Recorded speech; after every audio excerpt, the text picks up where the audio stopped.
Nosotros tenemos una entrevista y ya está con nosotras y con nosotros Abel Barrera, colaborador de Rompeviento TV, colaborador de este espacio noticioso de Momentum, este Centro de Derechos Humanos de la Montaña, Tlachinoyan, director Abel de este centro, y que nos da gusto. Abel escribe en un diario ahí en Acapulco, Guerrero, en el sur, y además en Rompeviento TV publicamos también este valioso artículo que nos envía y que lo publicamos cada semana, y que precisamente publicamos que se titula Guerrero, Seguridad Pública Resquebrajada. Y pues entra Abel Barrera, que ya sabe usted, este Centro de Derechos Humanos, pues que tienen un trabajo como ninguna otra organización, muy detallado, no solamente en la región de la montaña de Guerrero, sino también en las diversas geografías que tiene pues esta entidad federativa que es el estado de Guerrero. Ya se encuentra con nosotros Abel Barrera. Abel, saludamos con gusto, lo vemos ya ahí en su centro, precisamente en el Centro de Derechos Humanos de la Montaña. Muy buenos días, Abel, gusto saludarte. Ernesto, ¿qué tal? Buenos días. Igualmente te saludo desde acá de Tlapa, de las oficinas del Centro de Derechos Humanos de la Montaña. Pues siempre con agrado poder establecer una comunicación contigo sobre temas que nos preocupan, que se consuman pues cada día, sobre todo que nos muestra el rostro pues trágico de nuestro estado, que uno no quisiera, pero pues tiene uno que estar documentando realidades dolorosas, difíciles, complejas, muy hondas, que tienen raíces pues profundas acá en Guerrero. Te saludo con gusto, Ernesto. Pues gracias, Abel. Y Abel, pues haces pues una disección bastante detallada y pormenorizada de cómo está funcionando la seguridad pública o cómo está desfuncionando la seguridad pública prácticamente en toda esa entidad. Y que además pues llama la atención, Abel, porque una vez que entró la gobernadora Evelyn Salgado, pues tanto la titular de la Fiscalía como la titular de la Secretaría de Seguridad Pública, pues son militares, Abel, son militares, y pareciera pues que no corresponde lo que en teoría tendría que ser pues un acotamiento de la criminalidad, y lejos de eso, incrementa su poder. Sí, claro, Ernesto, en verdad nos preocupó mucho el hecho de que la gobernadora haya dejado en manos de la Secretaría de la Defensa Nacional y la Guardia Nacional, pues el nombramiento de la fiscal general del Estado, es una mujer, y al mismo tiempo que haya quedado en manos de la misma Marina, la Secretaría de Seguridad Pública en el Estado. En esa idea de que hay disciplina, de que son incorruptibles, de que pues hacen los trabajos con mucho compromiso, fuera de intereses, pero eso en la práctica aquí en nuestro estado, pues en verdad ha quedado sumamente desacreditado, en el sentido de que la violencia está imparable. Con la gobernadora creció el número de grupos de la delincuencia organizada. Habíamos documentado ya en otros años un gran número, porque se han diversificado estos grupos, se han dividido internamente. Hoy hablamos de 16 organizaciones del crimen organizado que están en las 7 regiones del estado, en los 81 municipios del estado y en muchas comunidades rurales y colonias de las principales ciudades de Guerrero.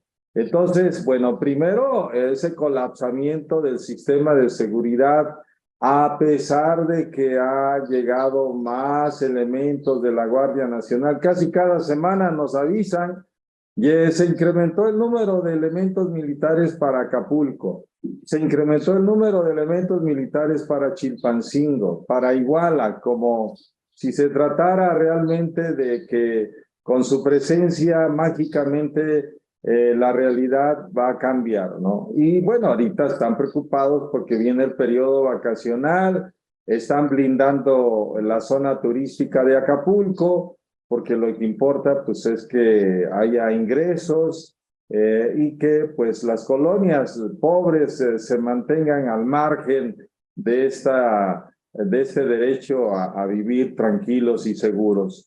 Y por otra parte, decirte que pues a nivel de la Fiscalía, cada día fuimos constatando que llegó muy abierta. Nosotros tuvimos una reunión con la fiscal aquí mismo en la oficina, se reunió con víctimas, sobre todo con personas pues desaparecidas, de familiares de personas desaparecidas. Impresionó muy bien. Sin embargo, era la concha que se abría y que se fue cerrando y que ahora es muy difícil establecer una comunicación, ya sea presencial o telefónica. Es complicado, muy complicado, ¿no? Entonces, y como ya te he dicho, no tenemos interlocución con las autoridades del Estado. La gobernadora pues no se ha reunido con los familiares de los colectivos de víctimas, desde los 43 hasta los colectivos de la Guerra Sucia, hasta los colectivos que pues se han organizado en Acapulco, en Iguala, en Chilpancingo, que lamentablemente pues siguen las desapariciones a la alza. No hay ese puente que quisiéramos, ¿no? Es más difícil ahora establecer comunicación con ellos que cuando estaban otros gobiernos, ¿no? No quiere decir con eso que sean mejores, simplemente que eran diferentes también en términos de cuando sentían la presión, pues tenían que atender. Ahora ni con presión se atiende. Ya dijeron, no, pues es que ellos no merecen nuestra interlocución. Entonces, de ahí que pues vas a ver que cotidianamente toman la autopista, está bloqueada la autopista, la gente se ve obligada a protestar, a tomar calles, que las colonias, en Chilpancingo la mayoría de colonias protesta porque no hay agua, porque no hay seguridad, porque hay muchas muertes, en Acapulco no se diga, todo el tiempo hay protestas, entonces pues es una situación complicada,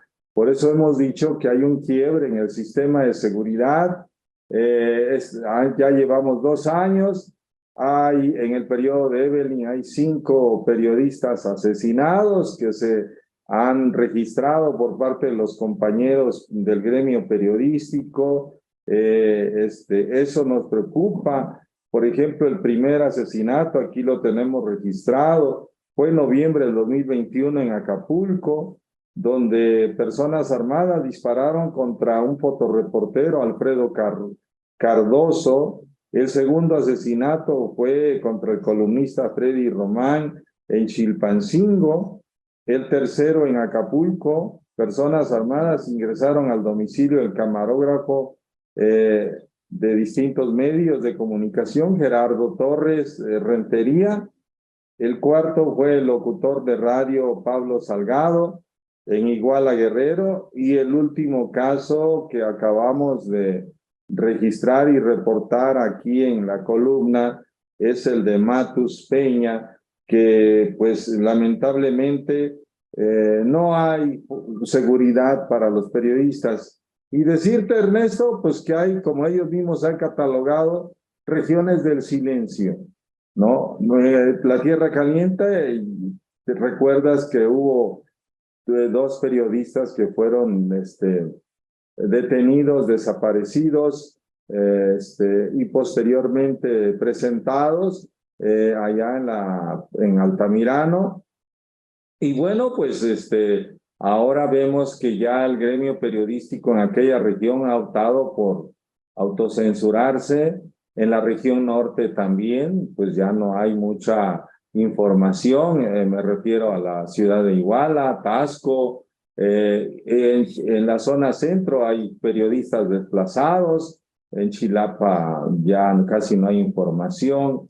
El panorama es sombrío porque no hay garantías para un periodismo seguro, independiente, que ayude a informar a la sociedad guerrerense y a nivel nacional.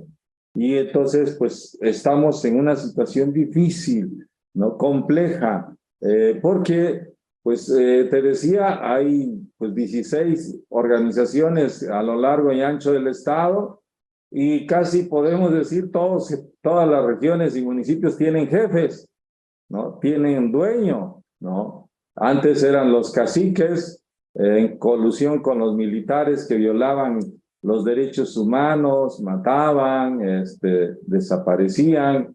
Bueno, hoy estos actores del Estado han dejado crecer o más bien sembraron el terror, y al sembrar el terror, pues como hongos han nacido grupos de la delincuencia precisamente siguiendo sus métodos de tortura, de desaparición. O sea, esto fue producto de un Estado represor que hasta la fecha seguimos padeciendo los estragos de la militarización, ¿no? Del abuso de poder, del uso de la fuerza, ¿no? Que no se ha garantizado seguridad y paz, Ernesto. Ya, Abel Barrera, ya nos queda poquito tiempo, pero te haría dos preguntas. Una penúltima pregunta es para la gente que no termina a lo mejor de comprender lo que sucede en términos de la presencia del Ejército, de la Marina o de la Guardia Nacional. Es decir, frente a la criminalidad que hay en tu artículo, pues detallas con mucha precisión no solamente quiénes operan, sino en dónde operan. ¿Qué acción, cómo actúa frente a esta presencia? ¿Qué hace? ¿Cuál es el papel que está teniendo el Ejército, la Marina y la Guardia Nacional? Pues es increíble saber eso, Ernesto.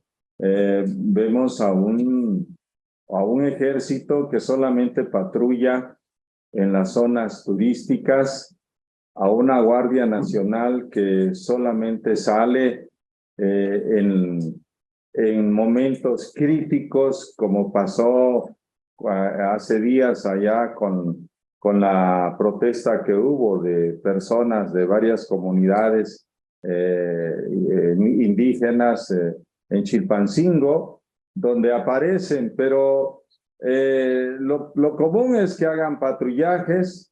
Esos patrullajes pues lo hacen siempre donde hay carreteras, donde hay autopista, ¿no?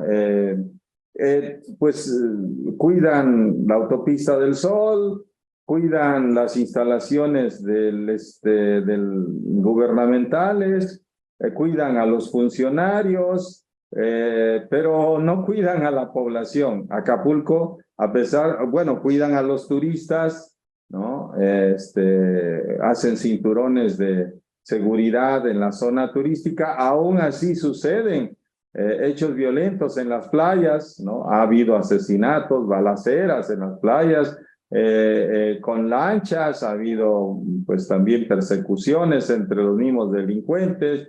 Entonces, en verdad vemos que es una seguridad pensada en las instituciones del Estado, una seguridad para los funcionarios, una seguridad para los turistas, no una seguridad para la población. Por eso en Guerrero emergieron las policías comunitarias, ¿no? En las zonas indígenas y de la costa, ¿no? Porque precisamente la gente está indefensa. Entonces la población siempre ha pedido el apoyo de las instituciones, nunca se lo dieron, y entonces emerge esta policía comunitaria que pues está en la zona de la montaña. Son 7 regiones en el estado, la región indígena es la montaña y parte de la región indígena es la costa chica. Bueno, en esa parte ahí hay policía comunitaria, ¿no? Entonces, eso ha hecho que la gente, por lo menos de las comunidades, tenga su propia seguridad, no hay de otra. Y en las ciudades, pues, ¿qué está pasando? Chilpancingo, ¿qué está pasando? Acapulco, ¿qué está pasando? Donde hay mayor número de efectivos militares y de la Guardia Nacional. Quiere decir que la estrategia que tienen, pues no tiene resultados porque en verdad no están haciendo un trabajo, pues no solamente de perseguir a quienes cometen delitos, sino de prevenir, ¿no? Esta seguridad pública no está previniendo, debería de tener pues ya todo una estrategia de cómo neutralizar, cómo contener, cómo disuadir al crimen. Debe tener ya una información muy vasta de cómo operan, dónde están sus escondrijos, cuál es su sistema financiero, cómo se sostiene, sus negocios. No hay nada, todo está intocado. La economía del Estado es una economía que tiene pues ¿cómo se llama? Negocios ilícitos y no se toca nada. Entonces, ¿qué está haciendo? Eso es lo que queremos preguntarle a las autoridades. ¿Qué están haciendo? Porque los ciudadanos nos sentimos inermes. Ya, gracias, Abel. Una última pregunta, Abel Barrera, director del Centro de Derechos Humanos de la Montaña Tlachinoyan. Abel, la semana pasada tuve oportunidad de estar en la mañanera y abordé el caso de un personaje que hemos nosotros dado seguimiento y que es pues Marco Antonio García Morales, el autor intelectual del homicidio de Arnulfo Cerón. Tuve una discusión ahí un poco intensa con el presidente Andrés Manuel López Obrador y inmediatamente después me tuve que ir a Chiapas, que estuve en un amplio recorrido por varios municipios, por varios poblados, y apenas es que voy a poder responder algunas cosas, señalamientos, porque pues ha estado un poco intenso el asunto. Pero yo te preguntaría, para la gente, ustedes que están allá en Tlapa, que conocen mejor que nadie la situación, ¿quién es Marco Antonio García Morales? ¿Y qué es lo que está haciendo actualmente? ¿Qué es lo que ustedes tienen ahí documentado, Abel? Bueno, de acuerdo a las mismas investigaciones que hizo la Fiscalía General del Estado y de acuerdo a testigos y de personas detenidas, hubo elementos para que la autoridad judicial procediera y ejercitara orden de aprehensión contra esta persona. Pues obviamente él en ese momento se desempeñaba como pues un cargo que no existe en el ayuntamiento, como un coordinador de asesores de la presidencia municipal, que pues en los hechos era como ejercer de facto pues el cargo de presidente municipal, ¿no? Entonces, bueno, pues ante el ambiente de descomposición que se ha vivido en Tlapa, pues ahí obviamente con las investigaciones que se hicieron de la desaparición de Arnulfo y que a los 40 días se dio con su paradero por las detenciones que hubo, pues es que sí había un grupo del crimen organizado operando en Tlapa. Y esto pues hizo que en verdad la fiscalía hiciera la investigación y se abocara a hacer las detenciones.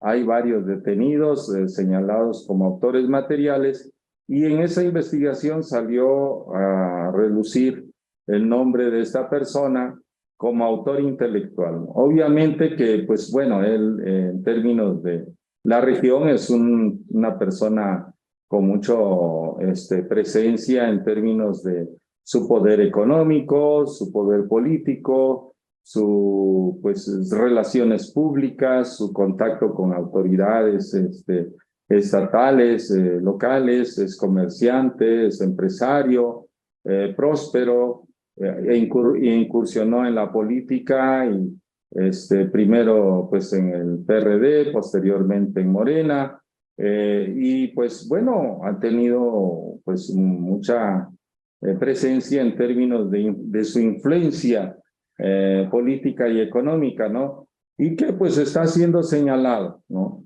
Está siendo procesado, ¿no? Los jueces se han pues actuado de manera parcial, ¿no? En la primera, pues el juez de control otorgó pues cambio de medida porque decía que estaba en riesgo su salud al estar recluido en el cerezo de Atlamajac por el COVID-19, ¿no? Pues esa era la causa de decir, bueno, vamos a cambiarlo para que se vaya a su domicilio.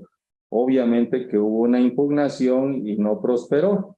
Posteriormente también recurrió más bien él a un amparo por la orden de aprehensión. Igual el juez concedió el cambio de medida, ¿no? No importando que se trata de una desaparición, ¿no? De una pues asesinato de un defensor comunitario y cambió la medida de prisión preventiva a prisión domiciliaria o a libertad para que estuviera en su casa, ¿no? Entonces, pues bueno, vemos estas actuaciones que son de algún modo no apegadas a un juicio justo, a los estándares internacionales de mayor transparencia, objetividad, imparcialidad, independencia, apegada a derecho y sobre todo garante de los derechos humanos de las víctimas y también del acusado. Pues esta situación ahorita en estas semanas se va a determinar, los jueces o el juez va a determinar, ahorita está los juicios orales, cuál será su situación legal, pero sí es un momento crítico, difícil para la familia. Aquí hablamos de 4 hijos que dejó Arnulfo, 2 niñas, 2 hombres que pues han truncado sus carreras en los estudios, una esposa que está enferma, que no se ha repuesto, que está en una situación muy delicada, psicológicamente está muy mal, económicamente está también muy mal, ¿no? Es decir, que pues quebraron su vida, ¿no? Están fuera de la ciudad por cuestiones de seguridad. En verdad, pues lamentablemente pues viven en condiciones sumamente deplorables y pues las hemos acompañado, ¿no? Arnulfo fue un compañero de Tlachinolan, inició con nosotros en los trabajos como estudiante, posteriormente se incorporó a la lucha por los 43, ¿no? Ha sido un personaje muy querido por la gente de las comunidades porque defendió los derechos del comercio ambulante, de los comerciantes, también de los indígenas, de la gente que solicitaba fertilizante. Entonces, bueno, siempre estuvo en esa trinchera. Lamentablemente, pues causó malestar entre las autoridades municipales y pues tuvo una situación muy grave. Precisamente los defensores, como un defensor como Arnulfo y como los periodistas, pues fue desaparecido y asesinado aquí en Tlapa hace pues ya 4 años, ¿no? En octubre del 2019. Y pues hasta la fecha vemos que este proceso no está como quisiéramos, es un poco turbio el proceso que se lleva en el juzgado de Atlamajac, pero pues nosotros como acompañantes de las víctimas estamos obviamente pidiendo a las autoridades. Nosotros lo único que pedimos es que las autoridades se apeguen a derecho, que apliquen los estándares más altos de protección a los derechos humanos, que pues obviamente tomen en cuenta que Arnulfo fue un defensor y que por eso lo asesinaron y desaparecieron, un defensor comunitario, ¿no? Que son delitos graves, que tienen que investigar a profundidad, ¿no? Y que pues obviamente es la autoridad la que tomará las decisiones y la determinación sobre la responsabilidad. Pues es lo que te puedo comentar, Ernesto. Te agradezco mucho. Sé que ya me pasé de tiempo. No, está bien, Abel. Está bien, Abel. Nada más así brevemente, en un minuto, Abel, si te es posible. Sabíamos que también tenía tomado, pues como sucede en muchos municipios o en poblados, que algunos grupos caciquiles toman el control de los partidos del PRI, del PAN, del PRD, del Verde Ecologista y de Morena también. Y sabíamos que este hombre también tenía tenía bajo su control el partido Morena. ¿Esto es así? Decir que tenía bajo su control no te lo puedo asegurar. Uh-huh. Tú sabes que, bueno, aquí, bueno, no sé, aquí por lo menos en el estado hay muchas expresiones de este partido, ¿no? Hay muchos grupos, ¿no? Los mismos precandidatos se están buscando adeptos, ¿no? Entonces cada quien se está acomodando, ¿no? Cada quien está buscando quiénes son los personajes claves en el Estado. Más bien sí tiene mucha influencia con los que están tomando decisiones a nivel estatal de parte del Partido Morena, ¿no? Obviamente su interlocución es muy alta, ¿no? Y de algún modo, pues sí tiene influencia en la toma de decisiones sobre todo pensando en las candidaturas, ¿no? En ese sentido, sí hay mucha presencia. No es, bueno, hay aquí mismo en Tlapa hay varias expresiones, varios grupos, y de estos grupos cada quien tiene su representante y también su precandidato. Están esperando los momentos más propicios para empezar a arreciar sus precampañas, pero bueno, cada quien se mueve en los espacios, en las colonias, interactúa, visita allá arriba a los que toman decisiones, a los que van pues haciendo las listas de los que van a abanderar algunos cargos públicos. Pues todo eso pues sí tiene capacidad de maniobra, de incidencia, de presencia, ¿no? Y en ese sentido pues sí abandera un grupo importante que puede inclinar la balanza a su favor en términos de candidatura. Ya, pues Abel Barrera, como siempre, muchísimas gracias. Siempre un placer y un privilegio también tener a Tlachinoyan y el trabajo que ustedes siguen haciendo y esta manera que tienes de expresarte también tan profesional y centrada sobre las realidades que habitan ahí en el estado de Guerrero. Te mandamos un fuerte abrazo a ti y a todo el equipo del Tlachinoyan, Abel. Muchas gracias, Ernesto, y un saludo a toda la audiencia de Rompevientos y pues muy amable por abrirnos las cámaras para poder tratar estos temas. Buenos Gracias, Abel. días. Buenos días.